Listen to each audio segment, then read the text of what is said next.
Mimi ni jasusi la mbinguni.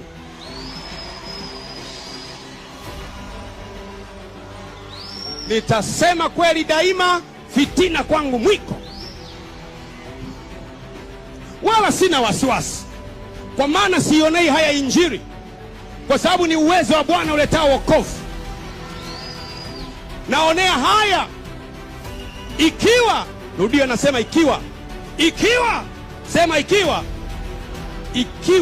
ikaja kutokea miaka 3-4 watu wakapata madhara na mimi nilikuwepo, mbele za Mungu ataniuliza, kwa nini hukuchukua hatua?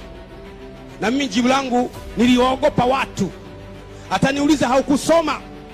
Imeandikwa, usimwogopee auaye mwili peke yake, bali waogopeni wenye uwezo wa kuwa mwili pamoja na roho.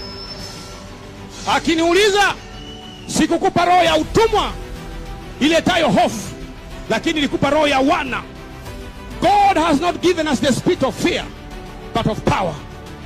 We will not be shaken. We will not be intimidated. We will not be afraid. We will not be afraid, I say.